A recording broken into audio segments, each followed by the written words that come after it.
Bismillahirrahmanirrahim. Assalamualaikum warahmatullahi wabarakatuh. Bismillahirrahmanirrahim.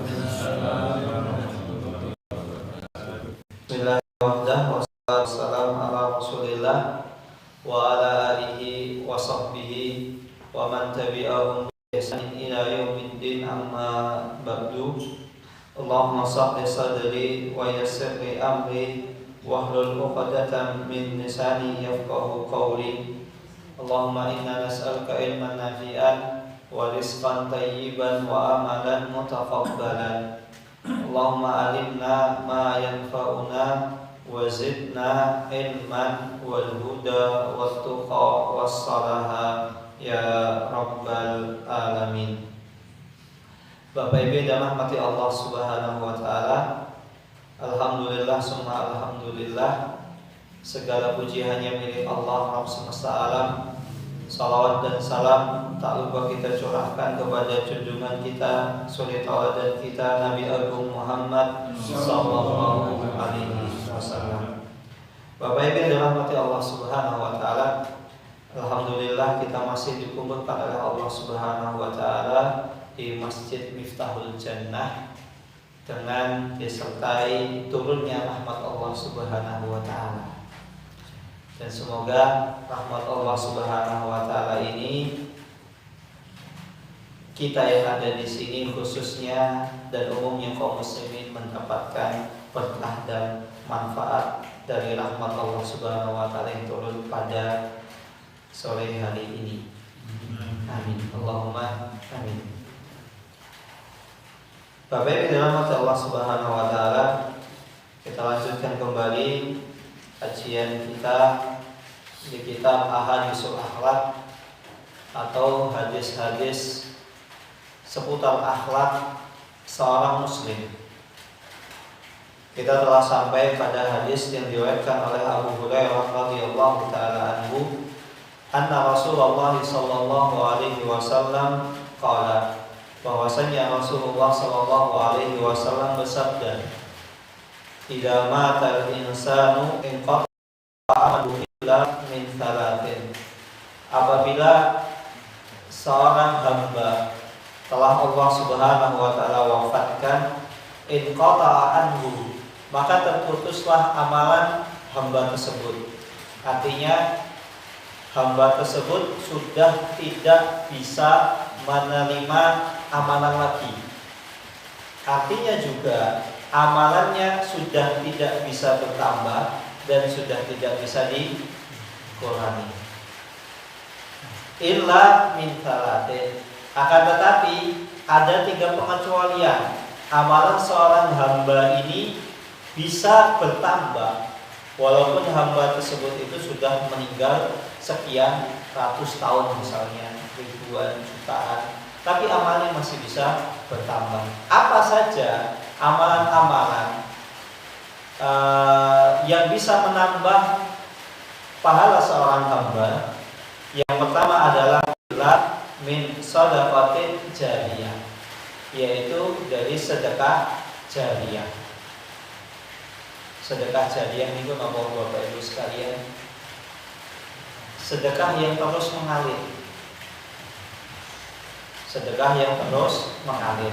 Contohipun apa?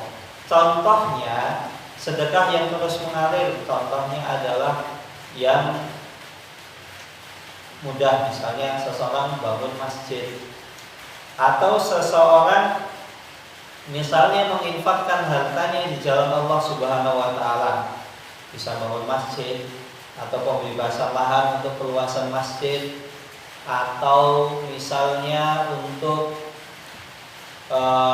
perluasan, atau juga bisa sedekah di sini selain dari harta, bisa juga dari tenaga. Zaman sekarang itu kan sedekah mudah. Kalau nggak punya harta, bisa pakai tenaga. Nggak bisa pakai tenaga, pakai pikiran. Maka ada sebuah contoh sedekah jariyah yang mana investasinya itu masih kekal abadi sampai kapan? Sampai sekarang. Ada 2 kisah. Kisah yang pertama yang bisa kita ambil pelajaran dari kisah sedekahnya Utsman bin Affan radhiyallahu taala anhu. Beliau radhiyallahu taala anhu suatu ketika pernah membebaskan sebuah sumur yang mana sampai detik ini sumurnya itu masih dipergunakan.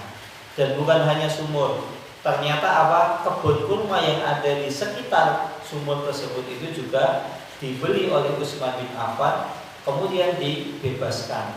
Artinya dibebaskan di sini terserah kaum muslimin kalau mau menggunakan sumur ini monggo, mau ditimba kapanpun, dimanapun, bagaimanapun keadaannya silahkan. Begitu juga dengan kebun kurma tersebut, mau kebun kurmanya dipetik monggo, nggak usah izin, silahkan, ini bebas. Bahkan sampai sekarang yang awalnya dari sumur kemudian kebun kurma lambat laun itu bertambah semakin besar, sehingga akhirnya sekarang diwujudkan menjadi hotel. Jadi Bapak Ibu sekalian, kalau seandainya Bapak Ibu umroh akhir-akhir ini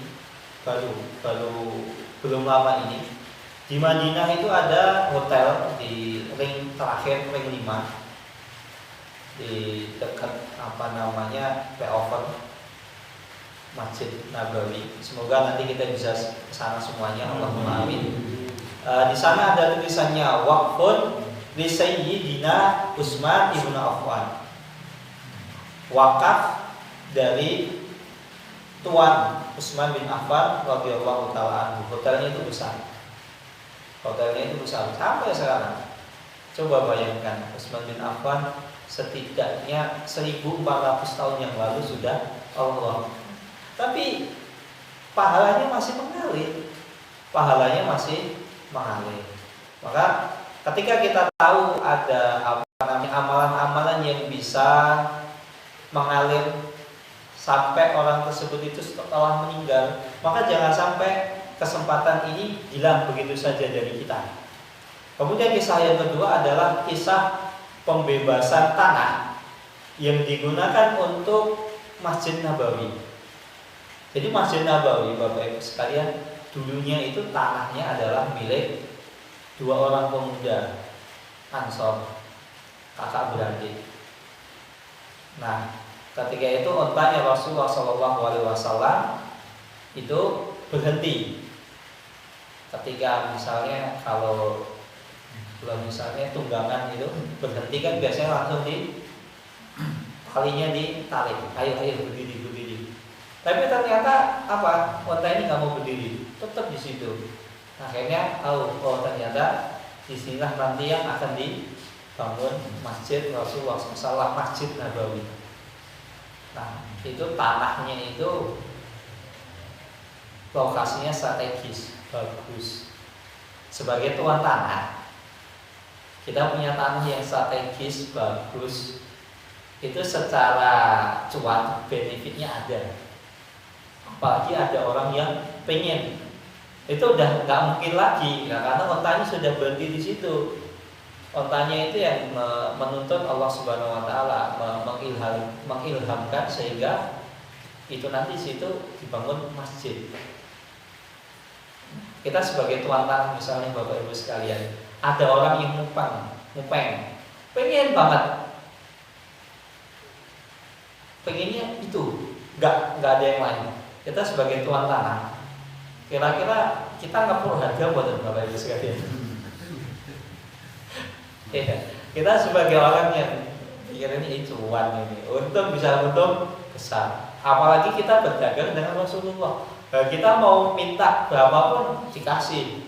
Kalaupun Rasulullah nggak punya, sahabatnya banyak yang kaya, Abdurrahman bin Auf, Utsman bin Affan, Abu Bakar dan lain sebagainya.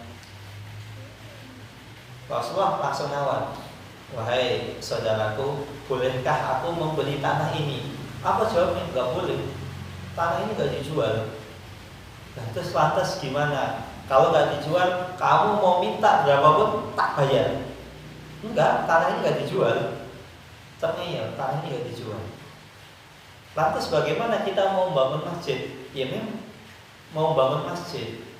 Kalau tanah ini yang akan kita gunakan untuk pembangunan masjid nggak dijual, kemudian dijawab, ya Rasulullah, wahai utusan Allah, memang tanah ini nggak dijual untuk jenengan, karena memang saya niatkan tanah ini untuk saya wakafkan. Silahkan pakai, saya wakafkan lillahi ta'ala.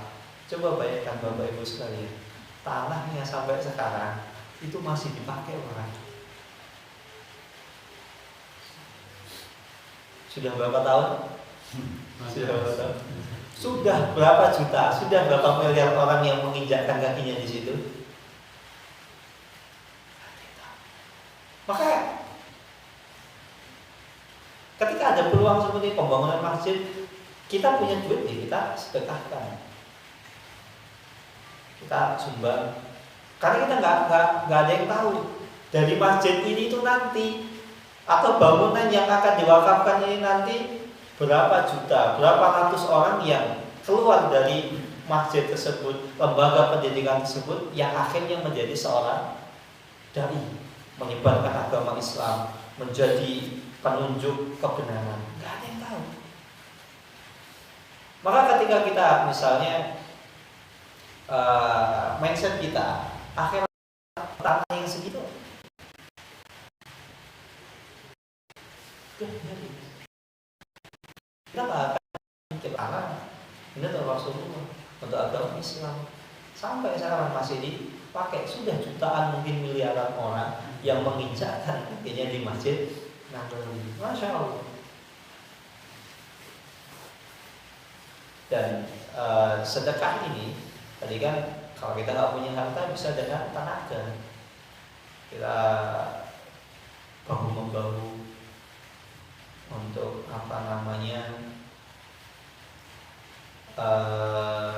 pembangunan masjid atau lembaga pendidikan atau sekolahan, atau misalnya ketika seseorang nggak bisa harta kemudian tenaga, pakai pikiran, saya arsitek, saya bangunkan, saya buatkan, nah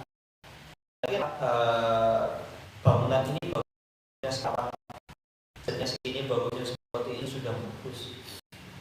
Bahkan Masya Allah, saya dapati banyak orang itu, orang yang ketika mindsetnya itu adalah akhirat, dia berlomba-lomba untuk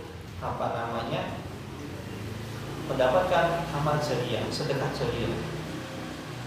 Saya dapatin beberapa orang itu ketika misalnya ada pembukaan donasi, langsung nggak pikir panjang, 50 juta, hamba Allah. Bahkan saya pernah ditunjukkan seseorang, semoga Allah merahmati beliau, menjaga beliau. Beliau itu orangnya low profile sekali, nggak kelihatan kalau itu orang kaya, tapi ternyata apa? Beliau bangun sebuah masjid dengan melalui kantongnya sendiri senilai 72 M. Masya Allah.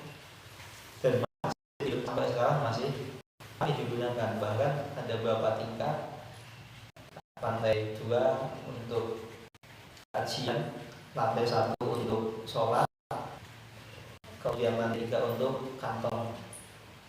Dan baru-baru ini di sekitar halaman masjid, tapi halaman masjid yang tentunya bukan masuk area masjid, di halaman di Indonesia halaman luas nih, itu sekarang dipergunakan untuk pameran Islamic Book Fair lah, kalau misalnya pameran Islam. Dan itu kemarin saya lihat ada sekitar berapa hektar itu dipakai semua, itu dari kantong pribadinya. Dan masjid tersebut Masya Allah sampai sekarang sudah menelurkan banyak para dai, para ustaz.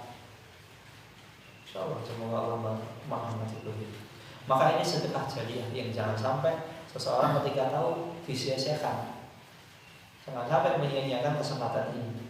Kemudian amal yang kedua yang tidak terputus adalah au ilmin yuntafa'u bihi, atau ilmu yang bermanfaat. Ilmu yang bermanfaat ini ilmu yang terus diajarkan. Contohnya, ilmu yang bermanfaat, seseorang bisa menyebarkan ilmunya misalnya lewat tulisan, ucapan, atau diajarkan, atau ditulis di buku, ditulis di Facebook. Misalnya hari ini saya dapat faedah dari pengajian, catat di buku, kemudian disalin di Facebook. Karena kadang, mohon maaf Bapak Ibu sekalian, ketika seseorang menulis faedah, kaul ulama, kalam hikmah, perkataan ulama yang bagus, kita nggak ada yang tahu siapakah di antara jutaan umat Islam ini membaca tulisan kita sehingga dia dapat hidayah. Ada salah seorang musisi terkenal papan atas di Indonesia. Dia dapat hidayah gara-gara ada orang yang ngomong, "Mas, musik itu haram." Ya ini terlepas, ada yang mengatakan halal haram yang monggo. Akhirnya orang tersebut, masa sih musik itu haram? Ya walaupun secara dakwah seperti ini terlalu frontal, langsung menjat, langsung memvonis. Harusnya kan ya pendekatan dulu pelan-pelan. Nah sejatinya memang orang ketika di masyarakat kita itu musik, semua itu masuk musik. Sampai mohon maaf, di masjid juga ada musik, ini ada musik, memang susah gitu. Kita lepas dari musik itu susah. Akhirnya orang tersebut, masa sih musik haram? Akhirnya searching Google cari, oh ini, akhirnya mantap, sampai ketemu dengan salah seorang ustaz. Tanya, "Ustaz, makna hadis ini tuh gimana? Makna hadis ini gimana?" Akhirnya dijelaskan oleh ustaz tersebut, begini, salahnya begini, penjelasannya begini. Akhirnya orang tersebut dapat hidayah. Atau ada kalau ini kan mungkin agak susah ada orang bule Amerika. Suatu ketika dia datang ke Bali. Ketika datang ke Bali, ada anak kecil ngoteh. Ya namanya anak kecil kan ya belum tahu sopan santun gitu. Anak kecil tersebut ngomong begini. Kemudian bule ini paham bahasa Indonesia. Perempuan kok nggak pakai pakaian, malu-malu, nggak malu apa? Harga dirinya di mana? Itu dia paham gitu. Akhirnya berpikir, oh iya. Ya walaupun bule, adat mereka seperti itu. Ketika itu anak tersebut nyeloteh begitu. Bule tersebut akhirnya berpikir, oh iya. Akhirnya dia mulai menutup aurat sedikit demi sedikit. Walaupun itu manusia. Kemudian bule tersebut kepo, anak ini siapa? Dicari, ditunggu di tempat yang kemarin ketemu anak tersebut. Dicari, ketika ketemu, diajak makan, minta diantar ke rumahnya. Ternyata anak tersebut itu seorang muslim. Bule tersebut mengamati kehidupan orang tuanya. Oh seperti ini, ternyata Masya Allah. Sholat 5 waktu, sholat itu tidak bisa ditunda. Akhirnya beliau tersebut, ini manajemen waktu. Islam itu telah mengajarkan dari segi peribadatan yang tidak ada ditemui dari agama lain.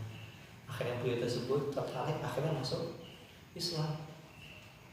Dan pahala seseorang bisa mengislamkan orang lain, itu pahalanya bukan main-main Bapak Ibu sekalian.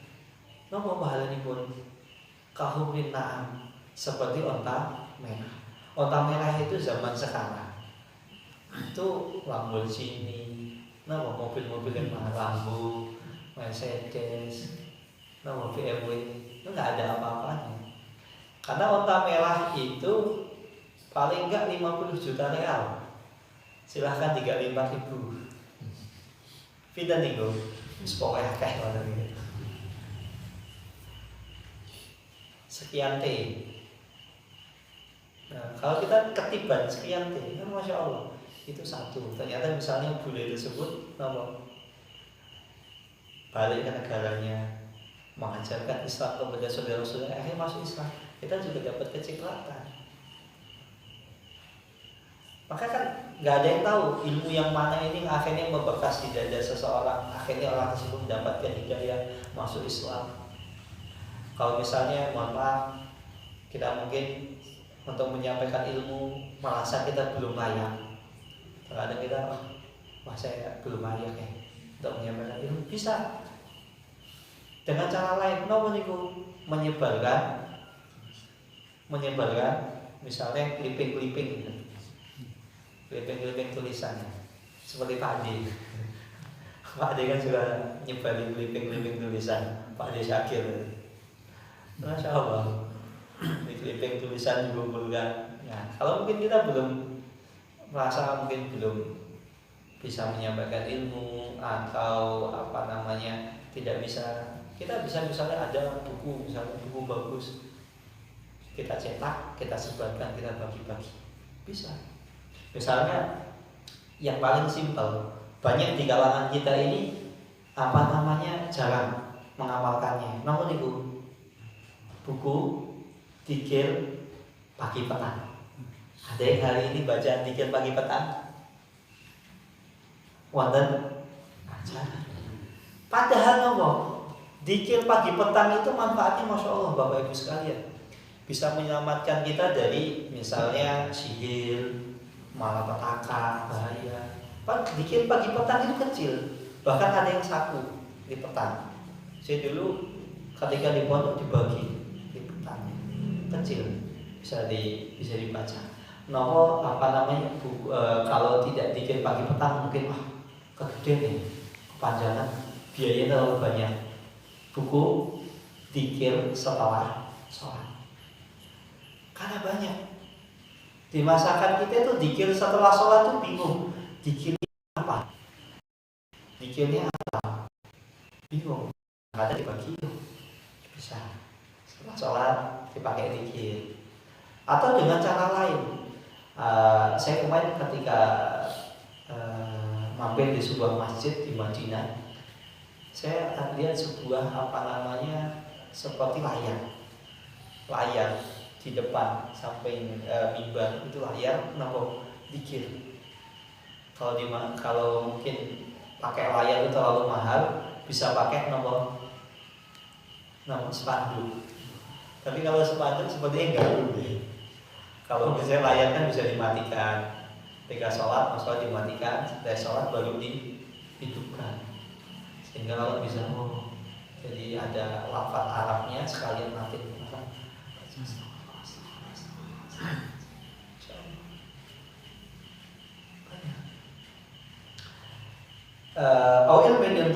Ini yang kedua. Kemudian yang ketiga adalah awaladin salihin yad'ulah, atau seorang anak soleh yang mendoakan orang tuanya. Anak soleh mendoakan orang tuanya. Karena seseorang tidak mungkin bisa mendoakan orang lain kecuali orang tersebut itu memiliki hati yang ikhlas, hati yang tulus, hati yang lapang dada.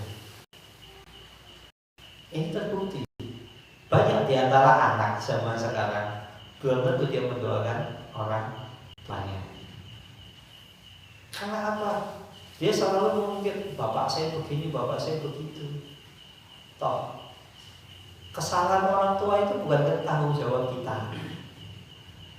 Mau bagaimanapun orang tua kita tetap wajib berbakti kepadanya. Kan kemarin sudah sempat dijelaskan tentang kisah Sa'ad, Abu Hurairah. Itu orang tua mereka kafir, tapi apa? Wasahibhuma fid dunya ma'rufa. Allah Subhanahu wa ta'ala tetap mewajibkan untuk mempergauli mereka dengan pergaulan yang baik. Masalah orang tua kita A, B, C, D itu urusan orang tua kita dengan Allah. Urusan kita adalah kita berbakti. Maka ketika nanti kalau di akhirat nggak ada alasan, ya Allah, bapak saya begini, ibu saya begitu, saya nggak mau taat, nggak ada. diadab ya diadab. Kewajibanmu taat kepada orang tuamu, sedangkan kewajiban orang tuamu taat kepada Allah. Maka orang tua itu masih bermaksiat, itu urusan dengan Allah, bukan urusan kita. Nah, mendoakan orang tua, orang yang paling layak untuk kita berikan kebaikan, terkadang itu susah. Lantas bagaimana mendoakan orang lain? Bukankah ketika seseorang mendoakan orang lain, di sampingnya ada malaikat yang mendoakan walaka bimiskin, dan engkau mendapatkannya semisal. Maka anak ini adalah anak yang investasi yang tidak ada ruginya. Maka mari kita didik anak kita menjadi anak yang berbakti, anak yang soleh, sehingga anak kita itu bisa menjadi penyejuk mata kita. Nah, kalau misal kita punya anak, ternyata anak kita ini kok kayaknya susah atau terlanjur dewasa, susah untuk dirubah. Jadi Bapak Ibu sekalian jangan khawatir, jangan sedih. Anak itu tuh ada dua macam. Pertama, anak biologis, anak yang lahir dari kita, anak keturunan kita. Yang kedua adalah anak apa selain biologis? Nama Bapak Ibu sekalian, anak ideologis. Jadi kalau misalnya anak kita ternyata susah, didoakan nggak mempan, dinasihati nggak mempan, kita cari anak yang lain. Anak apa? Ideologis. Kita ajarkan anak-anak kecil, misalnya ngajar TPA. Ngajar TPA itu bukan perkara yang mudah, susah. Makanya saya kalau lihat orang bisa ngajar TPA, saya acung jempol. Karena saya mengakui sendiri, saya nggak bisa ngajar anak TPA. Saya berusaha susah. Bahkan dulu ketika di pondok, saya ketika bisa di pondok itu kan wajib pengabdian setahun. Saya dilempar ke anak SD. Saya nggak bisa ngajar anak SD, nggak bisa. Karena saya sudah tahu ngajar anak SD itu susah. Makanya ngajar anak SD itu bukan perkara yang sepele, susah. Nggak setiap orang itu mampu. Makanya kalau ada orang bisa ngajar anak SD, anak TPA itu hebat sekali, luar biasa. Dan jangan dikira ngajar anak TK, SD itu manfaatnya sedikit, enggak. Coba kalau misalnya kita ngajarkan Al-Fatihah, minimal sholat 5 waktu dibaca. Minimal sholat 5 waktu dibaca. Kita dapat pahalanya bukan dapat. Karena apa? Al-Fatihah itu yang ngajarkan kita dibaca ketika sholat, apalagi Al-Fatihah adalah rukun sholat. Maka kita bisa dapat pahala. Maka kalau anak ideologis, anak biologis kemungkinan susah, kita cari anak ideologis sehingga kita bisa mengajarkan kepada anak tersebut itu kebaikan. Kemudian tentang perkara amalan-amalan yang tidak terputus setelah seseorang meninggal. Ada sebuah hadis yang diriwayatkan dari Aisyah radhiyallahu taala anha, bahwasanya ada seorang pemuda datang kepada Rasulullah SAW. Ya Rasulullah, sesungguhnya umiku, ibuku sudah meninggal. Allah Subhanahu wa taala telah mencabut nyawanya.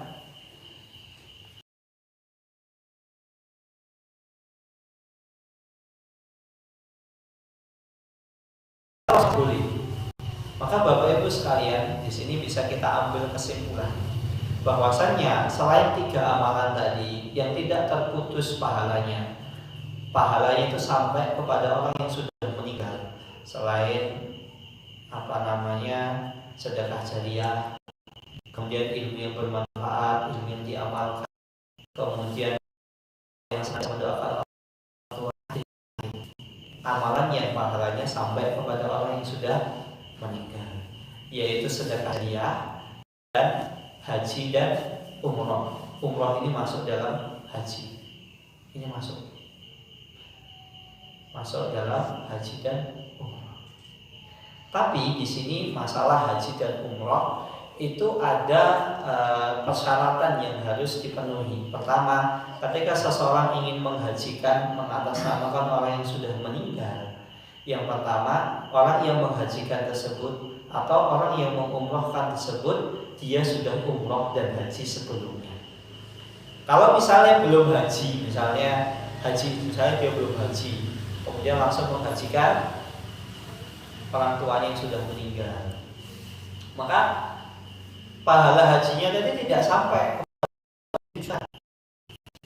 Pahalanya itu yang didapat siapa? Yang dapat dia, karena dia masih haji Islam, haji pertama.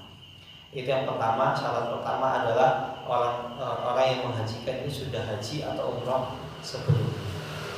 Kemudian syarat kedua, orang yang dihajikan atau diumrohkan tersebut ada beberapa kemungkinan. Kemungkinan pertama, orang tersebut sudah meninggal, maka boleh. Atau yang kedua, orang tersebut masih hidup, tapi misalnya sudah tua renta, sudah sepuh, sudah umurnya itu sudah usia, maka boleh dihajikan orang lain. Saya hajikan, saya umrohkan, boleh.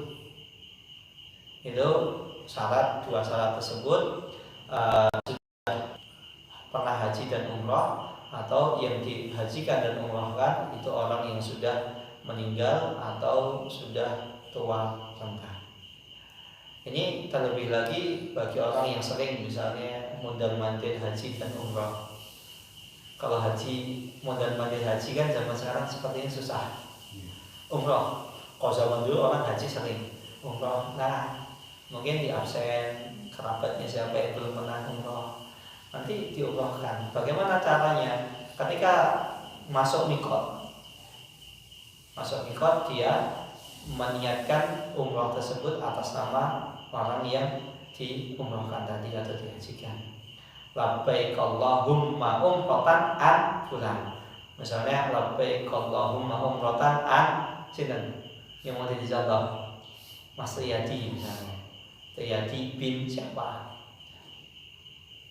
Nanti pahalanya itu untuk orang yang diniatkan tadi. Ini boleh. Jadi ngirim pahala untuk orang yang sudah meninggal itu pahalanya sampai. Apa? Pertama adalah haji, umroh, atau sedekah jariyah. Adapun selain itu masih terjadi perbedaan pendapat di kalangan ulama. Apakah pahalanya itu sampai ataupun tidak? Itu masih terjadi perbedaan pendapat di kalangan ulama. Tapi pendapat yang dipakai rata-rata mengatakan amalan tersebut itu sampai kepada orang yang diniatkan. Allah Ta'ala alam bisawab. Ada pertanyaan di sini Bapak Ibu sekalian? Masih ada sekitar 10 menit. Ini nyambung kan? Pak Edi. Berarti kan ada tiga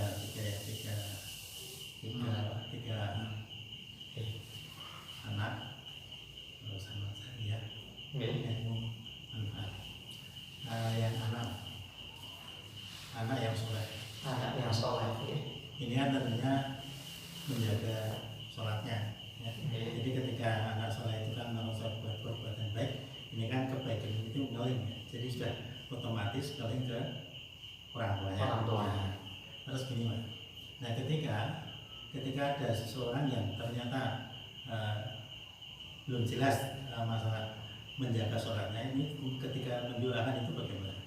Apakah itu nyampe ke orang atau orang tersebut atau tidak? Oh, maksudnya apakah dia sholat atau tidak? Misalnya kita mendoakan orang tua kita. Bukan misalnya ya orang tua kita atau orang lain gitu misalnya. Kita mendoakan orang lain yang kita tidak tahu apakah dia sholat atau tidak. Ya. Jadi kan sama misalnya kayak kita punya orang tua. Orang tua zaman kita dulu kan kita nggak tahu mereka sholat atau tidak. Boleh nggak kita mendoakan? Ya, ketika kita tidak tahu kabarnya, keadaan orang tersebut, kita hukumi secara dohir. Dohir pun apa? Muslim. Kalau muslim boleh kita doakan. Terlebih lagi umumnya masyarakat kita ini orang tuanya rata-rata adalah muslim Islam. Terlepas Islam itu nopo Islam KTP, nopo Islam misalnya yang ibadah. Tapi karena kita tidak menemui, buatan kepanggil langsung, kita kan nggak bisa temui orang tua kita sudah meninggal jauh. Maka kita hukumi secara dohir. Kita tanya, misalnya ke paman kita, Pak D atau kakak kita, dulu bapak itu muslim bukan? Oh muslim. Oh ya sudah. Karena Islam ya kita doakan. Kita doakan. Kecuali kalau jelas-jelas orang tua kita ini bukan Islam, kafir misalnya, nggak boleh didoakan. Dan ketika orang tua kita misalnya kafir, kita doakan, doanya nggak sampai lah. Kenapa nggak sampai? Pun beda servernya sudah beda, jalurnya sudah beda. Tapi kalau selama jalurnya, servernya masih sama, satu provider, insya Allah nyampe. Sama-sama muslim, insya Allah sampai. Makanya Nabi Ibrahim dan Rasulullah SAW pernah ditegur oleh Allah Subhanahu Wa Taala. Tidak boleh mendoakan orang tuanya. Karena kenapa? Orang tuanya kafir, meninggal dalam keadaan kafir. Wala taqum ala qabrihi abadan. Itu bisa dicek di surat Al-A'raf. Itu teguran kepada Allah, teguran kepada Nabi Muhammad SAW dari Allah Subhanahu Wa Taala. Ya masalah, kok orang tua maksud Nabi Muhammad kafir atau gimana ini kok kebangetan ya. Pertama kita jawab, kamu tadi. Pertama kita jawab, kok orang tua Nabi kafir? Iya. Karena hal ini bukan hanya berlaku kepada Nabi Muhammad saja. Kita tahu Nabi Nuh, orang tuanya kafir atau bukan? Kafir. Bahkan bukan hanya orang tuanya, anaknya kafir. Nabi Musa kafir bukan? Nabi Musa orang tuanya kafir bukan? Hah? Wallahu a'lam.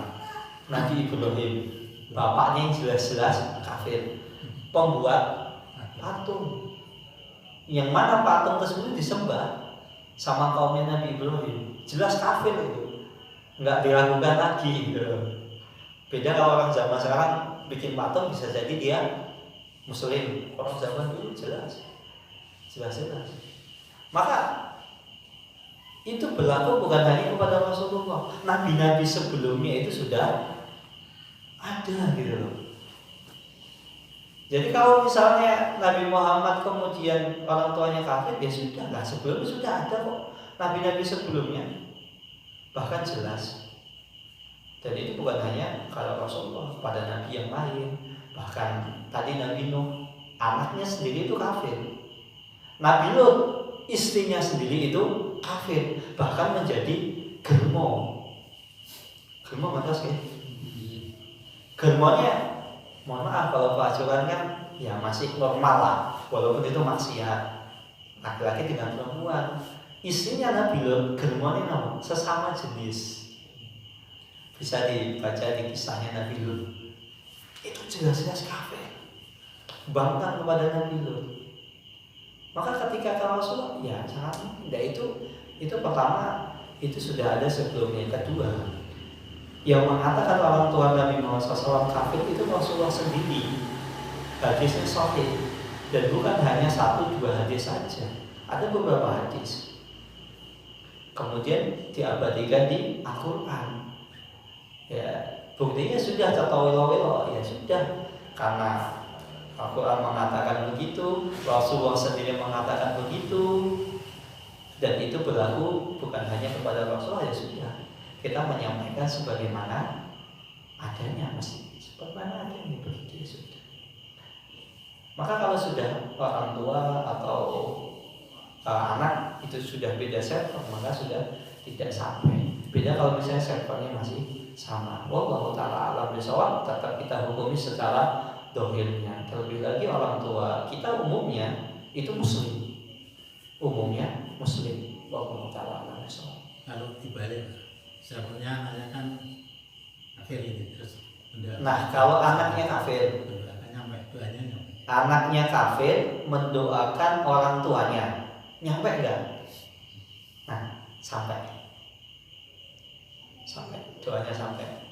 Mau misalnya anaknya kafir, ya Allah, ya Allah, semoga orang tua saya sehat selalu, doanya nyampe, mendoakan sampai. Apa dia dapat pahala? Enggak. Karena apa? Kok nyampe? Ya karena sejatinya yang dia doa, dia berdoa kepada Allah sampai doanya. Buktinya apa? Ada orang kafir didolimi, dia berdoa. Orang muslim tadi yang mendolimi ketiban sial, ketiban sial. Gitu Allah. Jadi kalau misalnya anaknya itu kafir, mendoakan orang tuanya sampai. Wallahu ta'ala alam bisawab. Dapat yang lain?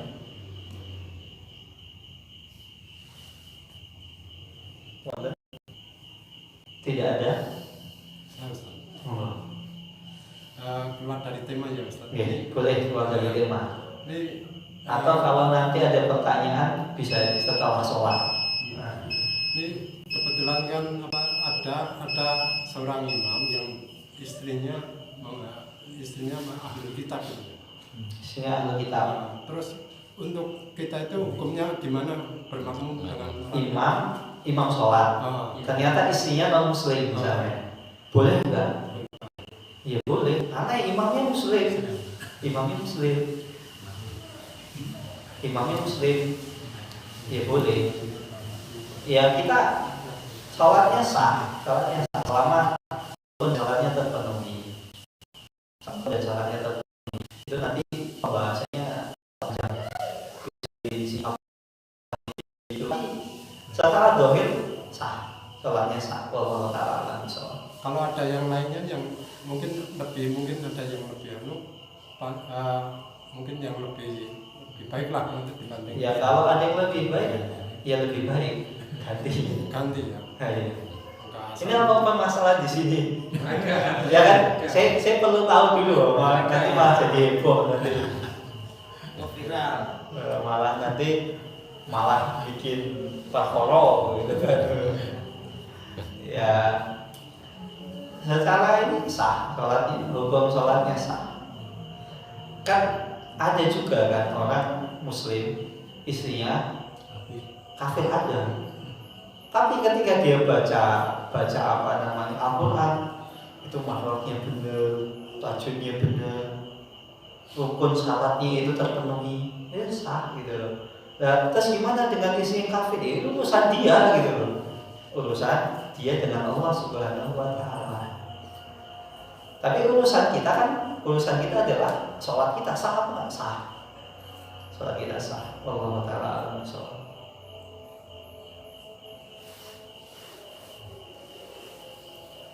Sampun, kita tutup dengan doa kafatul majlis. Subhanallahumma wa bihamdika asyhadu an la ilaha illa anta astaghfiruka wa atubu ilaik. Wassalamualaikum warahmatullahi wabarakatuh. Waalaikumsalam.